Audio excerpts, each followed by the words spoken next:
তিৰিগিলাক যে পলাই যায় এই কাৰণে যায় গম পাইছা না এটা আগতে মই তোৰ ইফালে এটা তিৰি বহাও ইফালে এটা তিৰি বহাও তই তাৰমানে কিলা খুন্দি লৰাবা নৰাকে এটা তিৰি বহাই লৈছিলি কথা এটা কি কি আমি আন্দোলন কৰিব লাগিব এই যে কক্ৰজ জনতা পাৰ্টি দেখা পাইছা দেখিছানে কেনে আন্দোলন হৈছে আমি সেনেকে আন্দোলন কৰিব লাগিব যন্তৰ মন্ত্ৰত যাম আমি আন্দোলন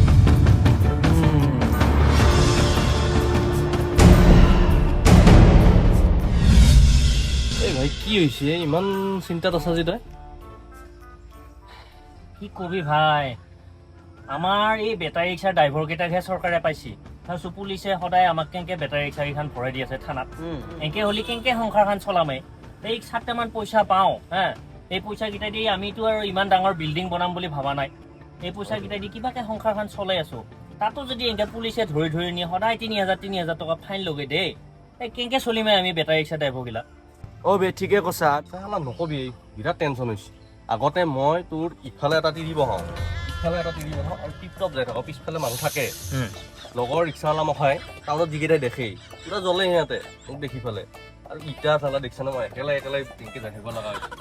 আৰু তাতে হ'লো মই বৰলা মানুহ আগতে বোলে অলপ ভাল লাগছিল দুইফালে দুটা তিৰি বহে কথা পাতি যাই থাকো ধুনীয়াকে তই তাৰমানে কিলা খুন্দি লৰাবা নৰাকে এটা তিৰি বহাই লৈছিলি আরে ভাই আমার বেটারি রিক্সাটো রুচি বান্ধ দিছে রুচিটো বান্ধিয়ে লৈছো না চা ভাই এটা কথা কওঁ আমাৰ আচলতে বেটাৰী ৰিক্সাৰ এটা মুখ্য ভূমিকা আছে আমি এই যে চৰকাৰ গঠন হৈছে আমাৰ মুখ্য ভূমিকা আছে নাই কোচোন একদম ঠিক কথা কৈছে এতিয়া চা আমাৰ বহুত মানুহে বুজি নাপায় হা আমি এই যে চৰকাৰখন আমাৰ যে যেতিয়া ইলেকশ্যনৰ কেম্পেইনিং হৈ থাকে তেতিয়া চৰকাৰে কি কৰে আমাৰতো বেটাৰী ৰিক্সাতে দেখো গোটেই গাঁৱে ভূঞে তিৰিগিলা উঠি লৈ যায় জানে নাই হা পিছে এতিয়া আমাৰ বেটাৰী ৰিক্সাত তেতিয়া দেখোন আকৌ এটা 3টা উঠাব পাৰি বুলি কোৱা নাছিল তেতিয়া এটা গোটেই ছাপি দেই মানে তেতিয়া আমি 6-7টা উঠিলে পিছে সেইটোৱে কথা তেতিয়াতো আমাক গোটেই বেটাৰী ৰিক্সা ভৰ্তি কৰি লৈ যাব দিছিল তেতিয়া আকৌ কাগজ পাতি চাৱাই নাছিল আৰে তেতিয়াতো পতাকাখন হলি হ'ল না সেইটোৱেতো আমাৰ ইয়াতে পতাকাখন দিলেই দেখোন হৈ যায় তেতিয়া পতাকা অলপ যাই থাক আৰু বেলেগ দৰকাৰ কাগজ পত্ৰ দৰকাৰে নাই একো দৰকাৰ নাই 6-7টা ইনকে উঠিলে দিছো ন সেইকাৰণে আমি এতিয়া সেই সময়ত আমি আমাৰ গাঁৱৰ যিবিলাক তিৰোতা মানুহ সেইগিলা আমাৰ বেটাৰী ৰিক্সা উঠাই পেলাই আমি মিটিঙলৈকে নিছিলো না নাই হা মিটিঙলৈকে নিয়াৰ কাৰণেহে মিটিঙত ইমান মানুহ হৈছিল এই তিৰি মানুহৰ কথা নকবি ভাই মই কত তিৰি মানুহ লৈ পেলে গাছৰ পুলি ৰুলো গম পাইছানে কত তিৰি নি পেলে মই আঁচনি আনিলো 9,000 টকাকে আনিলো মই এতিয়া মই খালি বহি থাকিব লগা হৈছে চৰকাৰখন গঠন হোৱাত আমাৰ এটা মুখ্য ভূমিকা আছে না হা এই চৰকাৰখন আমি যদি তিৰি মানুহগিলা উঠে নিলো হয় চৰকাৰ কেনেকে গঠন হলে সিহঁতে মিটিংখন শুনিহে ভোট দিছে